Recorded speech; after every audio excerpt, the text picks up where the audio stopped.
Hello, this is a video on the Divine Comedy and particularly on the figure of Beatrice, the saint woman that helps Dante to go to the height of the heavens, and which is generally interpreted in a literal way, as if it was through the love of a particular woman that Dante knew the higher love, and as if she had the possibility to help him to go to God.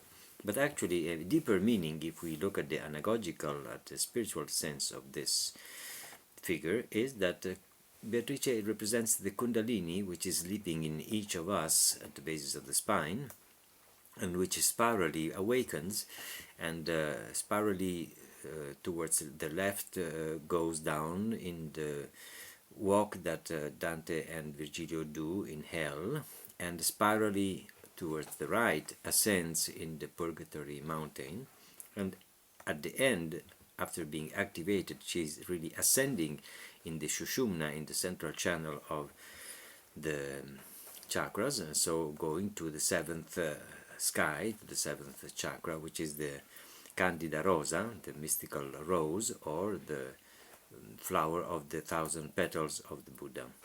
This inner trip, which is so understood in a different key, helps to see also the different, in a different way, all the passages in which the doors and the rivers and all the separations that apparently are overcome by this trip, because this going, this traveling, actually is represented as if it was walking through doors and going to some paths, but actually it is only representing a movement of the consciousness which has some difficulties, and so they are represented by the mind as if they were doors and rivers. We find in the end of the purgatory the completion of the process of preparation of the consciousness to this higher states of consciousness. They are prepared first by the visitation in the seven degrees, in the seven examination of the vices which become sins in hell, through the visitation of the people who are the dead, who accept the law of God, and so they are not rebelliant to it. But at the end, when the purgatory ends in the Eden, which is really a genial and unprecedented idea of Dante to put the Eden on the top of the purgatory.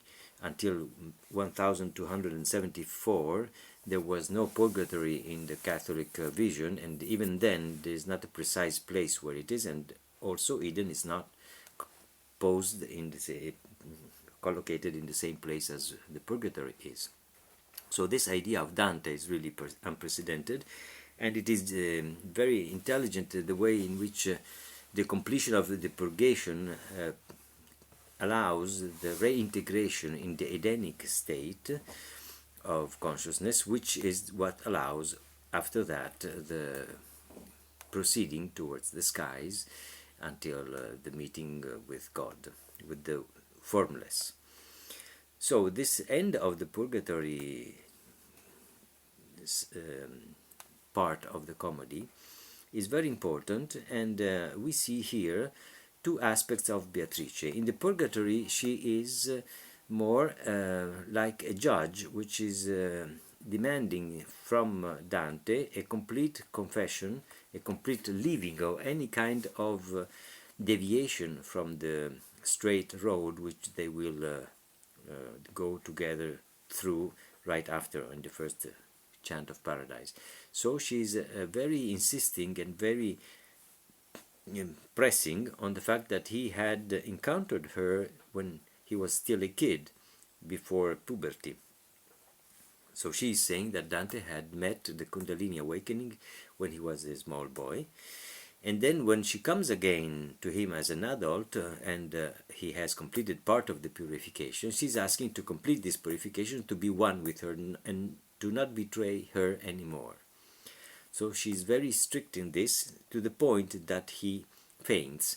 And at that point, the lady he had met in the paradise on earth, and which was prefigured in a dream, the third dream on the 37th chant of Purgatory, which is Matilda. So Matilda brings him through the river of the Lete, the river of forgetfulness, of oblivion. Lete has also a tradition in the Orphic tradition, in Plato, and many writers of ancient and modern literature, as the river of oblivion, of forgetting everything. It's a sort of going away from the world, and in the yoga it could also be called the pratyahara, like a turtle that retracts its limbs. So this moment of Lete is where he goes more deep in himself, and this is about 27 of Purgatory.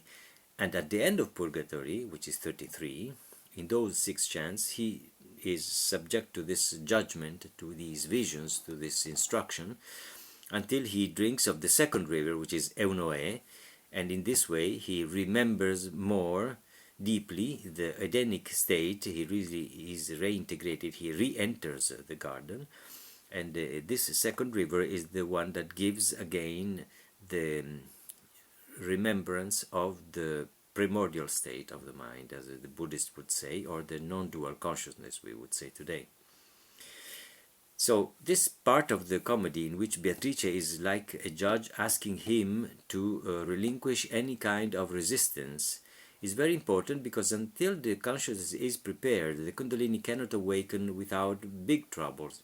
Dante himself is in some trouble, but he is a very prepared being, very advanced soul, so it happens only through relinquishing any kind of point of reference. For example, also Virgilio disappears here, and he's really ready and pure to go to the stars, as he says at the end of the chant.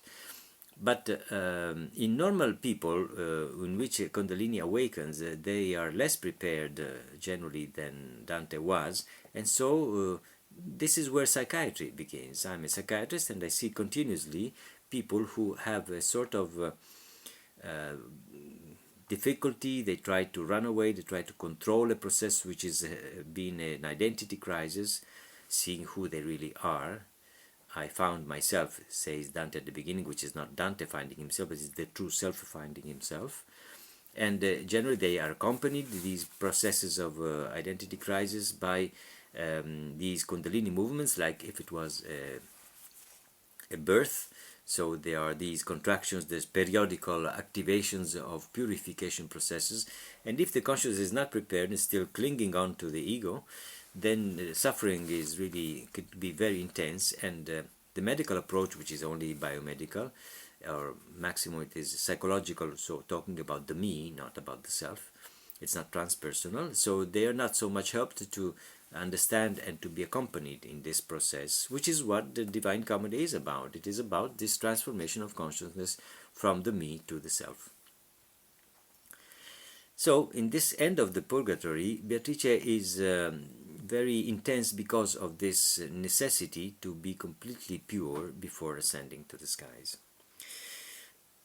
In the second part of this talk, I want to see a different kind of Beatrice appearing in the first chant of Paradise.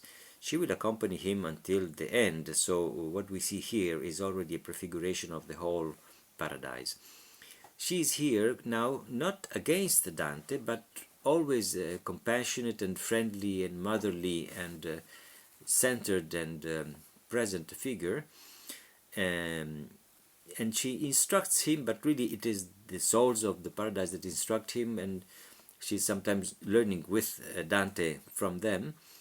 And she is beginning the chant by looking at the sun.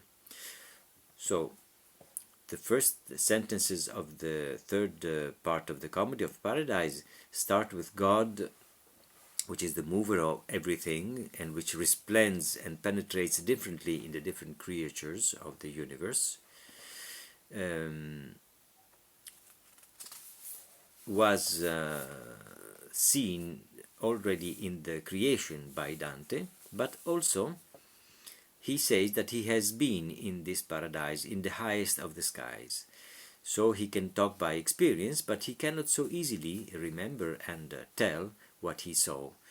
In spite of this, he is making an invocation to Apollo, the god of the light and of fire, to help him and to do with him as he did with Marcia, which was, in a mythological tale of Ovidio, overcome by Apollo in a musical, so to call, fight. But actually this mythological figure, Marcia, was trying to emulate and to become like this god. He becomes like the god by relinquishing his human body and his human nature. Actually, when he loses in this fight, in which the flute is representing again the central rod with the chakras, let's not go too much into detail about this, but what Apollo does to Marcia at the end of the fight is to take him out of his skin, of his muscles, of his body, like as if the body was the birthplace, like as if it was a vagina.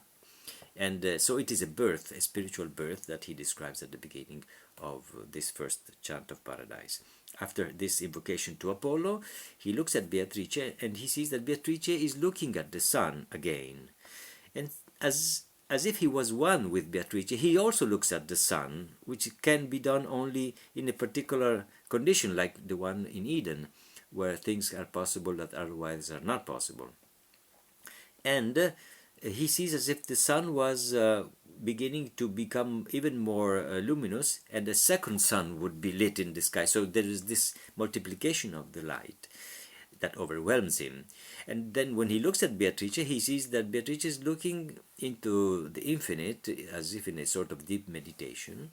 And what happens here is that he feels a sort of transformation, the transhumanation he's talking about, and which is possible not only for Dante but for each of us if we understand the anagogical meaning, is that this alchemical process in consciousness can happen in each of us, and this is a perfect map of how the stages and help and the conditions are in this trip, in this journey.